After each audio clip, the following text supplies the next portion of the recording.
Hi, welcome once again to another new video. This is SAHOO and you are watching SAHOO's tutorial. I hope that you are all well by the grace of Almighty. Here I am again with a mock test for the upcoming MHSET and ASSAM Slet with another set of 50 important questions, and this is day 4. In the previous 3 days I have discussed 150 questions along with explanation. In this video I will also discuss another 50 important MCQ questions. So before starting the session, I would like to request all of you, please to subscribe my channel SAHOO's tutorial. You can say it is a humble request to all of you, and tap the bell icon to get more notification. And I think that this series will help you a lot. It will help you to prepare in a better manner, and it will help you to boost up your confidence. So here is your first question on your screen. Let's get into the video without wasting any time. Here is your first question. In which of the following novels, Nathan Gordimer's novels, a liberal white South African family has to flee to the native village of their black servant? So this is a novel. You have to identify the novel by Nathan Gordimer, where a liberal white South African family has to flee to the native village of their black servant. Okay, to their black servant. Your options are A World of Strangers, The Lying Days, July's People, or None to Accompany Me. So the right option over here is July's People. July is the servant here. So our white South African family had to flee to the native village of their black servant called July. So here is C is the right option. The novel, that is July's People, is set during a fictional civil war in which black South Africans have violently overturned the system of apartheid. And the story follows the Smalls, a liberal white South African family who were forced to flee Johannesburg to the native village of the black servant called July. Moving on to the next question, question number 2. Lionel Trilling asserts that a sense of the past is necessary to read literature, and otherwise one would be like Partridge at the play, wholly without the historical sense. Partridge at the play is connected to which work? Oliver Twist's Paradise Lost, Tom Jones' Wuthering Heights. So here Partridge at the play is connected to the work of Henry Fielding, that is Tom Jones. Tom Jones is the right option. C is the right option over here. Question number 3. Which of the following novel begins with that ours is essentially a tragic age? Ours is essentially a tragic age. Okay, your options are Lady Chatterley's Lover, Rainbow, Under the Greenwood Tree, or none of these. So this is the beginning line of the novel, the last novel written by here Thomas Hardy, here that is written by D.S. Lawrence, that is Lady Chatterley's novel, Lady Chatterley's Lover. So this was the novel written by D.S. Lawrence, and this the opening line of Lady Chatterley's Lover was ours is essentially a tragic age, and this novel was also banned due to obscenity. Due to obscenity, this novel was also banned. Lady Chatterley's Lover by D.S. Lawrence. Which of the following characters is assassinated, was killed by the regime in Chinua Achebe's Ant-Hills of the Savannah? So Chinua Achebe, the magnum opus Ant-Hills of Savannah. Which of the following characters is assassinated or killed by the regime? Your options are Sam, Beatrix, Eloa, or Ikem. So here the right option is Ikem. Ikem was assassinated or killed by the regime. Let's look at his explanation here.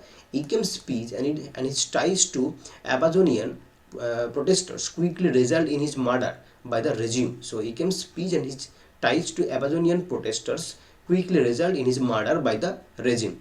Chris suspects that Ikem's death also signals a threat to his own life, and he goes into hiding, helped by Beatrix and Emmanuel, the leader of the University of Bassa Students' Union.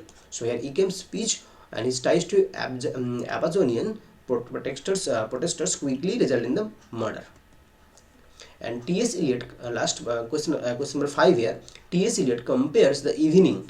He has compared the evening to a patient etherized upon a table by using the device called conceit. So with the help of the figure of speech conceit, okay, he has compared the evening to a patient etherized upon a table. So in which poem do we find this comparison? Your options are T.S. Eliot's The Wasteland, The Love Song of J. Alfred Prukhoff, Four Quarters or Four Quartets, or none of these. So these lines, this phrase here, this comparison appears in the poem that is called The Love Song of J. Alfred Prukhoff. So here B is the right option. And James Cordy's novel Waiting for the Barbarians. James Cordy's novel Waiting for the Barbarians. What does the magistrate's recurring dream infer? What do you understand by the magistrate's recurring dream? Your options are the relationship between civilized humanity and monstrousness, or his corrupted conscience, a homage to African animism faith, or a medium to communicate with his forefathers. So James Cordy's novel Waiting for the Barbarians, in that novel the magistrate's recurring theme is inferring the relationship between civilized humanity and the monstrousness. So A is the right option. Throughout the novel, the magistrate has a recurring dream in which he approaches a group of children building a castle out of snow, and the dream reveals how the magistrate is plagued by an ambivalent desire for an ambiguous object, exploring more broadly the relationship between civilized humanity and monstrousness. Okay, who are the three musketeers in the novel by Alexander Dumas? Alexander Dumas, the famous novel, The Three Musketeers. Now, who are the three musketeers? Okay, Hector, Hester, Nestor, no. Athos, Porthos, Aramis, Archimedes, Polybus, Croesus. So it was Athos, Porthos, and Aramis were the three musketeers. Athos, Porthos, and Aramis. Okay. Next question. Which prominent modern English novelist has written the critical work The Writings of E.M. Forster? Who has written the critical work called The Writings of E.M. Forster? This is a modern English novelist. Your options are Virginia Woolf, no. Rose Macaulay, Elizabeth Bowen, or Nancy Mitford. So it was written by Rose Macaulay. Rose Macaulay has written The Writings of E.M. Forster. Okay. Moving on to the next question. The phrase religion by blood. The phrase religion by the blood is associated with D.H. Lawrence, Virginia Woolf, E.M. Forster, none of them. Is it with D.H. Lawrence? So the religion by the blood, the phrase is associated with D.H. Lawrence. Okay. John Drinkwater helped to revive the interest in historical drama, no, poetic drama, problem plays, classical drama. John Drinkwater helped to revive the interest in poetic drama. So B is the right option, poetic drama. Which play by Shaw? Shaw is centered around the Napoleon, the career of Napoleon. Which play by Shaw, the Shaw here, is centered around the character, the career of Napoleon. Arms and the Man, no. Man and Superman, no. The Man of Destiny, the Apple Cart. So it was the Man of Destiny. In the Man of Destiny, okay, we see the character Napoleon, the career of Napoleon is portrayed here. The Man of Destiny is an 1897 play by George Bernard Shaw, set in Italy during the early career of Napoleon. Okay. Dash is the first play by John Galsworthy. Justice, no. Loyalty, no. The Skin Game, no. It was the Silver Box. The Silver Box was the first play by John Galsworthy. Moving on to the next, Dr. Primrose. Dr. Primrose is a character in Vanity Fair, no. Jude the Obscure, no. The Vicar of Wakefield Persuasion. So the Dr. Primrose is a character in the Vicar of Wakefield by Oliver Goldsmith. Sentimental comedy here.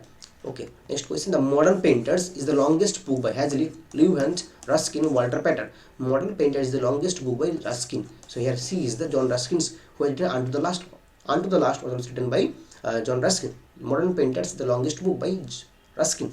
Okay, the government is based which governs least. Okay. The government is based which governs least. Okay. Whereas David Thoreau, the transcendentalist American poet here, said this: weak, Walden, civil disobedience, wild apples. So it was in civil disobedience. In civil disobedience, Henry David Thoreau, the transcendentalist, has said that the government is based which governs least. Okay.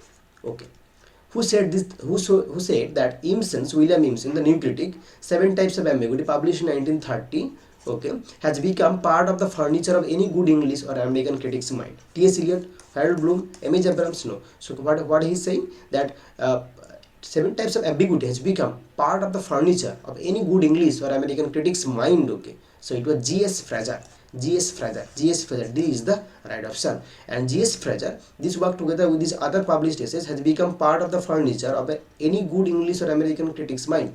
G.S. Fraser remarks in Great Writers of the English Language Poets. So in this book that is called Great Writers of the English Language Poets, in that book, okay, G.S. Fraser has remarked this thing. Okay, where do the following lines occur? Winter is come and gone, but grief returns with the revolving year. Winter is come and gone, but grief returns with the revolving year. Adonis in memoriam, the blessed damsel, or requires cat. So it was here the in Adonis. Okay, so it was an elegy on the death of Keats. Shelley has written. So since Shelley's Adonis, the following lines occur. That is okay. Winter is come and gone, but grief returns with the revolving year. So Shelley's Adonis is the right option here.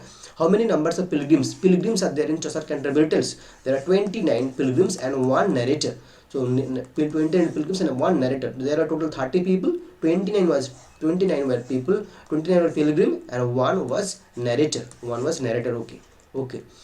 Which 20th century poet there is an allusion or alluded to April in one of his poems. Okay, so it was Auden, Spender, T.S. Eliot. So it was T.S. Eliot, and T.S. Eliot, the Wasteland appears. Okay, the Wasteland is published in the year 1922 probably. Yeah, 1922, and the opening line was April is the cruelest month. April is the cruelest month. Okay, and there is an allusion to April, whereas in Chaucer's General Prose to the Canterbury Tales, okay, there is the opposite thing we can see here, that April is the sweetest month, whereas the beginning of T.S. Eliot's The Wasteland was April is the cruelest month. Okay, so here T.S. Eliot is the right option.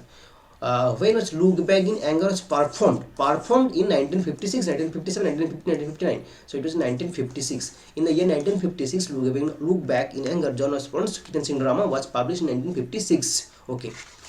Moving on to the next question.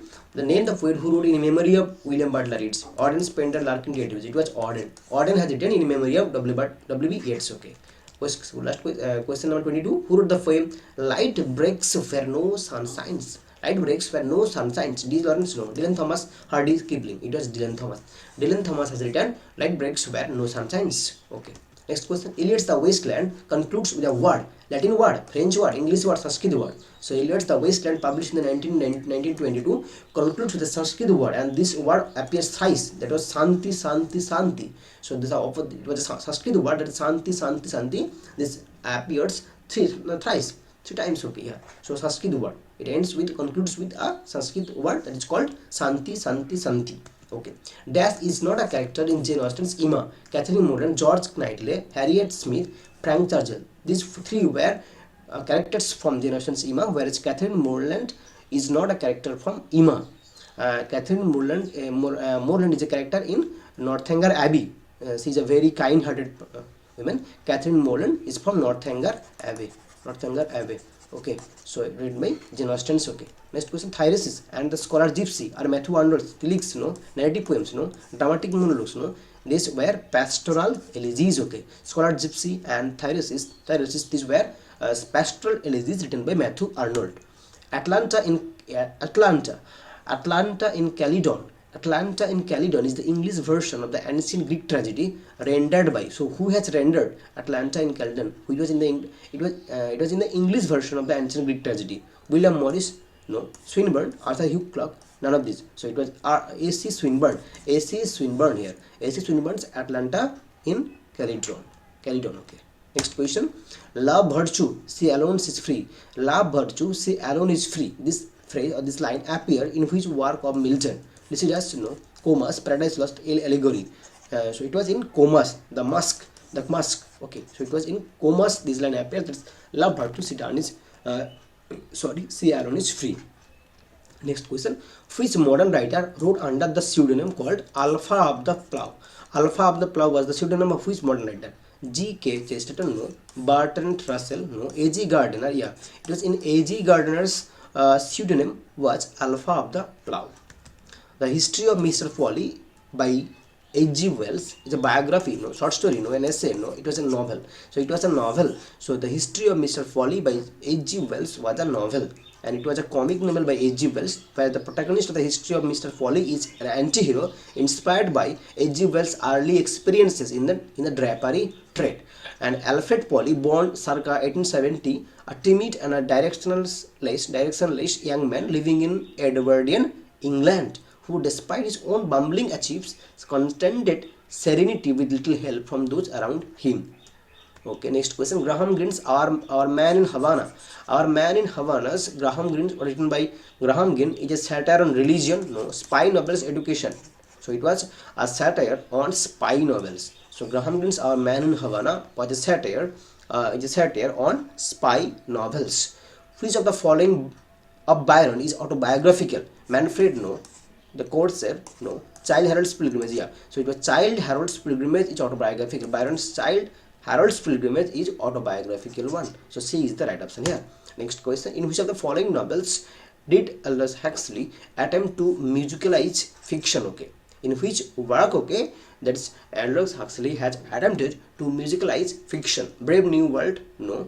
Point Counterpoint, Eyeless in Gaza, or Burning Will. So it was in Point Counterpoint. It was Point Counterpoint, where Aldous Huxley has attempted to musicalize fiction. So B is the right option over here. Who is the biographer of Dan Hooker, Richard Hooker, John Donne, and George Herbert? Johnson, Boswell, Isaac Walton, none of these. It was Isaac Walton. Isaac Walton is the biographer of John Donne, Richard Hooker, and George Herbert. Okay. Next question. The Plum Serpent by D.S. Lawrence traces dash value system. Okay. Civilized value system, no. Primitive, both civilized and primitive. It is primitive. So in the Plum Serpent by Lawrence has traced, in that work he has traced a primitive value system. B is the right option over here. Which of the Shakespeare's play is performed at 9 p.m. on June 23rd every year? So the Shakespeare's play is performed at 9 p.m. on June and every year, on June 23rd. So it was All Is Well That Ends Well, no. Tempest, no. 12th Night, no. It was Midsummer Night's Dream. So A Midsummer Night's Dream is performed at 9 p.m. on June 23rd every year. So D is the right option over here. Which period of England was Milton? Talking about in the following lines? Okay. So line is, a noble and patient nation, rousing herself like a strong man after sleep and shaking her invincible locks. Okay. Elizabethan period, Edwardian period, Cromwellian period, or none of these. So he was talking about Elizabethan period. So A is the right option here. A noble and patient nation, rousing herself like a strong man after sleep and shaking her invincible locks. So it was Elizabethan period. So Milton was talking about Elizabethan period. Moving on to the next question. About which of the novels did George Orwell say this moral to be drawn is a simple one. Don't let it happen. It depends on you. Okay. Annual from Burmese Days, The Road to Vegan Fire. No. He was talking about 1984, the dystopian fiction 1984. So 1984 D. So he was talking about 1984, the novel, dystopian novel. This moral to be drawn is a simple one. Don't let it happen. It depends on you. 1984. Question number 38. Poetry is not a turning loose of emotion, but an escape from emotion.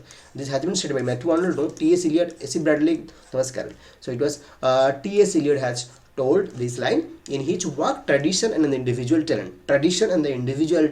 In that work, okay, this line appears that poetry is not a turning loose of emotion, but an escape from an emotions. So it was in Tradition and the Individual Talent by T.S.